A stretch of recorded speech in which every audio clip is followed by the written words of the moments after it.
Welcome to Thriving Moms of Autistics podcast, a free resource for moms raising young autistic children.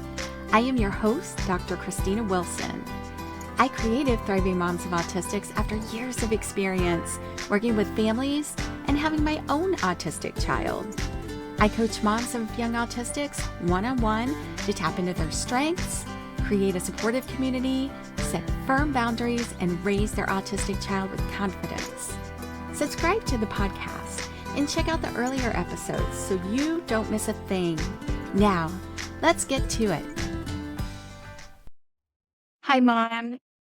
How are you? No, really. How are you really? Now, when was the last time that somebody asked you that? And I'm not talking about the meaningless pleasantries. I mean, asking you because they really want to know and they really want to hear the answer. Moms get super enmeshed in caring for their child and often neglect themselves in the process. Very common. In this episode, we'll explore finding your mad ninja skills for slipping in some much needed self-care. So find the full transcript for this episode at privatemoms.com/103. Please share the podcast with other moms to help them grow on their autism journey. You can also do this by leaving a review on Apple Podcasts. I appreciate you. And also be sure to check out the Thriving Moms of Autistics YouTube channel. Self-care is necessary for a mom's well-being. Okay? Self-care isn't selfish.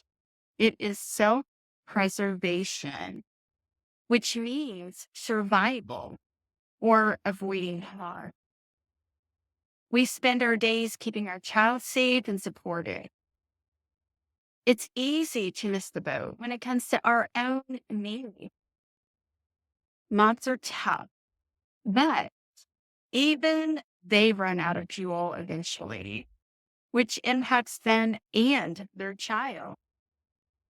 Now, I've been there, and I know you have to. It feels awful, and our identity as moms takes a hit.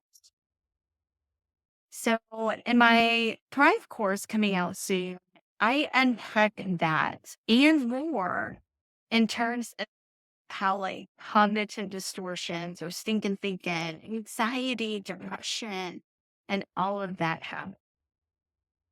And a benefit of self-care is that moms who model self-care teach their child the importance of doing the same. And as humans, we learn by example, right? So let's talk about incorporating self-care into a busy schedule for moms of autistic. One way we support our child is to maintain structure and routine. By now, we've become experts on routine. So why not invent something for ourselves in our daily routine? Now, it sounds impossible. After all, we never know what the world is going to bring 1 minute to the next, right? So our child's experiences and needs guide the flow of our day. But that doesn't mean that it's impossible to slip something in for ourselves. One aspect of my morning routine is my green drink. I don't have time to put together the ultimate smoothie like these girls do on, these videos. I don't have time for that. Instead, I use, I contemplated this probably a few years, 20, something, gosh, it is a lot and it really is too much. But I found a way to use powder that I can pour into my water bottle that includes super greens and probiotics. How easy is that? And it supports my immune system, my digestive system. which are critical for my health and my overall well-being, to be honest. So that's what I do. That's just an example of one of my self-care tricks.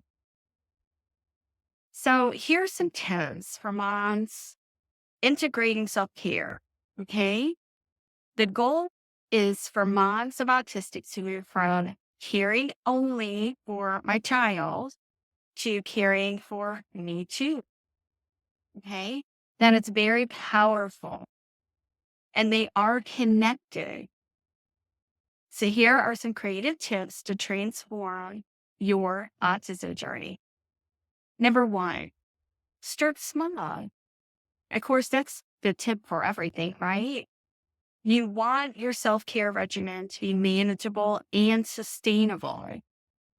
You aren't used to doing things for you, most likely. So starting with a 5 minute of something, such as a meditation or breathing techniques, is a great way to start. Or a green drink. Number two, prioritize. You got to prioritize it and put it on your calendar or schedule. Otherwise, it doesn't exist. And it might not happen at the exact time. Say you pencil one in at 3 o'clock. It may not happen at that exact time, but it's on your radar and it's more likely to occur as a result, right? The third tip is to leverage technology. To set alarms on your phone as a reminder to engage. This might be checking in with yourself. You might just say, what do I need today? Ask yourself that. Here, 3 o'clock. What do I need today? What am I missing? Right? Tip number 4, delegate wisely. And I love this. Try the 5D model. Delete, digitize, delegate, depart, and do. So use that to manage your task efficiently and make time for your needs. Now, the perfectionists in the group, such as myself, struggle with delegating because we just want to do it ourselves, get it done, and make sure it's done right and all of the stuff. But it's okay to delegate. It is okay to do that. So tip number 5 is to engage in a hobby. Get creative. Creativity is a great distressor and a wonderful outlet for stress. Tip number 6, connect with the community. Share experiences with others who get it and lift one another up. So check out the new Autism Pride Tribe online community for moms of autistics coming out soon from the Thriving Moms of Autistics. So you can find that on the website whenever it comes out. Tip number 7, combine self-care with family activity. I include my son in craft projects and in yoga. It's good for both of us, right? That kid needs to move. So tip number 8, reset. Use short breaks to reset. Take a short walk, get some fresh air, stretch your legs, maybe even just stand up and do some stretches. And this will increase your energy and attention because it gets your blood flow. Tip number 9, celebrate the small win. I love this one. Every positive action is a step toward your goal. That is a big deal. Celebrate your wins and your child's win. And tip number 10, practice gratitude. Think of one thing that went right the previous day as you start your current day. See, before your feet even hit the ground, what was it that went well yesterday? I'm thankful for that. Or you could start a gratitude journal and write it down.